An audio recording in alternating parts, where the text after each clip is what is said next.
तुकाराम बीज म्हणजे संत तुकोबारायांचा वैकुंठ गमन झाल्याचा दिवस। ह्याच दिवशी तुकोबा सदैही वैकुंठास गेले होते, त्यामुळेच हा दिवस एक भव्य सोहळा म्हणून साजरा करतात।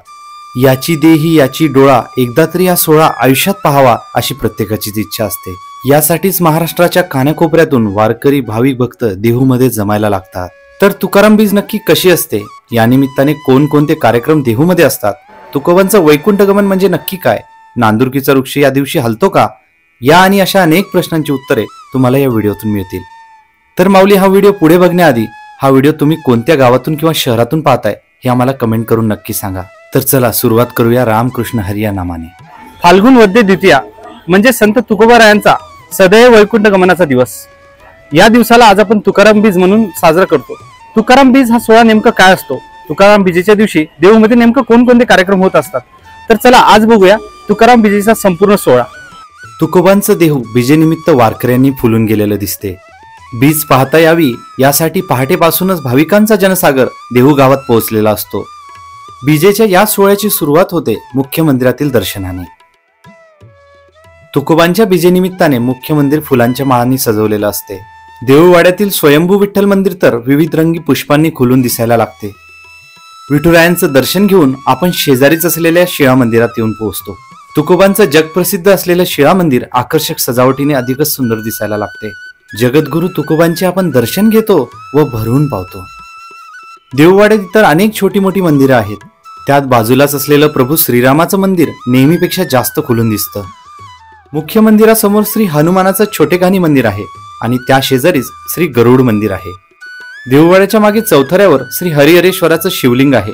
पुढे आल्यावर शिळा मंदिरा शेजारी संत बहिणाबाई यांचं मंदिर आहे। बाजूलाच तुकोबांची जगातील सर्वात मोठी पगडी आहे, जिने नुकताच विश्वविक्रम केलाय। देऊळवाडा व मंदिर परिसरात आज बीजेनिमित्ताने एक नवचैतन्य पसरलेलं जाणवतं। याचं मुख्य कारण म्हणजे बीजेसाठी तुकोबांची पालखी देऊळवाड्यात सज्ज होत असते, कारण तुकोबांचा वैकुंठगमन सोहळा या पालखीच्या सानिध्यातच पार पडणार असतो। इकडे पालखीची लगबग मंदिरात सुरू असते व बीजेच्या तयारीत सर्वजण मग्न असतात, तर तिकडे अनेक भाविक भक्त इंद्रायणी घाटावर हस्तपाद प्रक्षालन करताना दिसतात। काही जण तर इंद्रायणी माईच्या डोळ्यात मनसोक्त भिजून घेतात, त्यात बाळगोपाळ तर रमून जातात। अर्थातच सुरक्षेसाठी एनडीआरएफचे सक्रिय सदस्य गस्त घालताना दिसतात। नदी घाटावरच दुर्मिळ होत असणारे वासुदेव सुद्धा नजरेस पडतात। या इंद्रायणी घाटा शेजारीच आहे तुकोबांचं वैकुंठ गमन स्थान। बीजेचा अद्भुत सोहळा आज इथेच पार पडणार असतो। या वैकुंठ गमन स्थानाला विद्युत दिव्यांनी व फुलांच्या सजावटीने सुशोभित केलेले दिसते। तर वैकुंठ गमन स्थानाच्या बाहेर वारकऱ्यांच्या जनसागराने गर्दी केलेली असते। दूर दूरून आलेले भाविक झाड हलताना जवळून पाहावं यासाठी आतुरलेले असतात। तर कित्येक भाविक पहाटेच आत येऊन बसलेले दिसतात। काही भाविक हे फुगडी घालताना दिसतात, तर काही भाविक झाडाचं दर्शन घेता यावं यासाठी आतुर दिसतात। नामस्मरण करताना कुणी दिसतं, तर कुणाचे डोळे झाडाकडे लागलेले असतात। त्यात तुकोबारायाची मूर्ती आणि विठ्ठल मंदिर तर बीजेच्या दिवशी फुलांच्या आरासामध्ये सुशोभित केल्या जाते।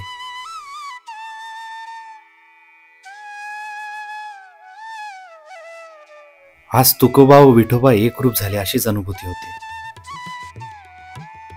विठ्ठल मंदिरासमोरच नांदुरकीचा पावन वृक्ष आहे। तुकाराम बीजेनिमित्त हा पुरातन वृक्ष आणखीनच भव्य दिसायला लागतो। जणू काही फुलांच्या पारंब्या नांदुरकीला लगडल्या असाच भास होतो।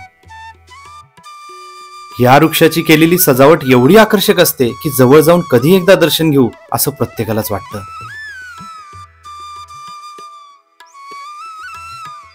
तुकोबांच्या वैकुंठ गमनाची साक्ष देत शतकानुशतके तो स्थिरपणे उभा आहे। तुकोबांनी आपल्या अभंगात वृक्षवल्ली आम्हा सोयरे असे का म्हटले असेल हे आज नांदुरकीच्या झाडाला पाहून कळते।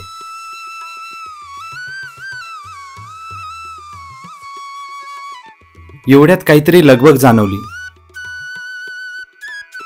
या वर्षीच्या बीजेला तर शासनाकडून उपमुख्यमंत्री साहेबांनी हजेरी लावली आहे।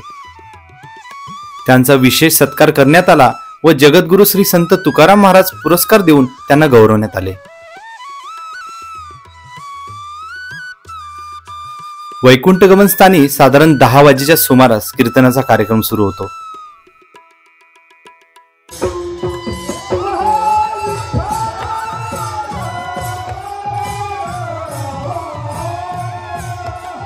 सर्वजण हरिनामाच्या गजरात तल्लीन होऊन गेलेले दिसतात. या संपूर्ण परिसरामध्ये तुकाराम तुकाराम हा गजर ऐकू येतो.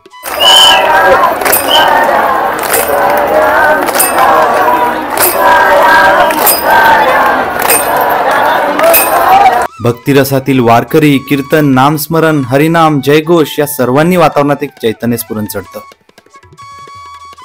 अंगाची लाहीलाही करणारे प्रचंड ऊन, उष्ण वातावरण, हवेतील दमटपणा असताना सुद्धा भाविकांच्या चेहऱ्यावरील भक्तिभाव तसूभरही कमी होत नाही. सर्वांना नांदुरकीचा वृक्ष कधी हलेल याचीच आतुरता असते.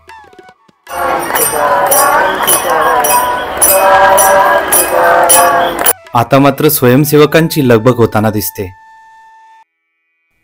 कारण देऊळवाड्यातून निघालेली तुकोबांची पालखी कोणत्याही क्षणी या ठिकाणी पोहोचणार असते. आणि म्हणून विठ्ठल मंदिरासमोरच पालखीच्या स्वागतासाठी स्वयंसेवक जागा सज्ज करतात. फुलांच्या पाकळ्यांनी पूर्वनियोजित केलेले स्थान सजवतात आणि बीजेसाठी आलेली तुकोबांची पालखी स्थानापन्न होते.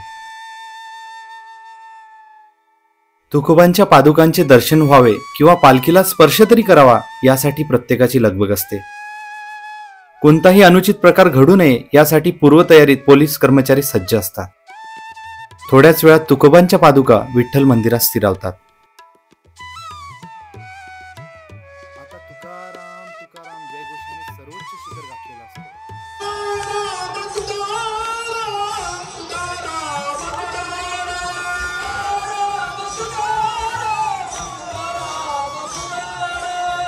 कुतूहलाने आतुरतेने सर्वच जण झाड कधी हलेल याचीच वाट बघायला लागतात. साधारण दुपारी 12 वाजेच्या सुमारास कीर्तनाचा कार्यक्रम थांबतो. आता तो सुवर्ण क्षण जवळ आलेलाच असतो. हाच तो दिवस आणि हाच तो क्षण जेव्हा तुकोबांनी फाल्गुन वद्य द्वितीयेला वैकुंठ प्रयाण केले.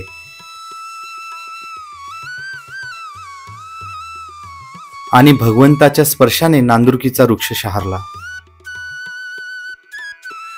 वैकुंठ प्रयाणाविषयी तुकोबा स्वतः म्हणतात, अंतःकाळी विठू आम्हासी पावला, कोडी सहित झाला गुप्त तुका. थोड्याच वेळात पुंडलिक वरदे हारी विठ्ठल श्री ज्ञानदेव तुकाराम असा जयघोष कानी पडतो.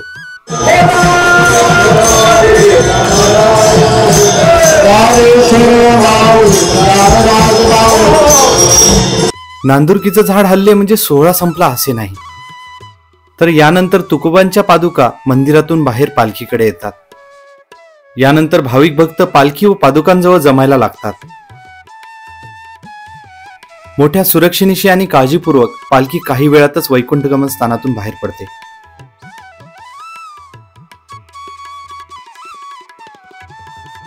बीज सोहळा अनुभवली तुकोबांची पालखी मुख्य देववाड्यात आणतात.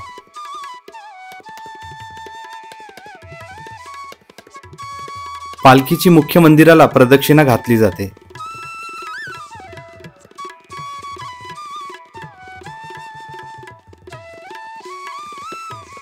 यानंतर तुकोबांची आरती केली जाते.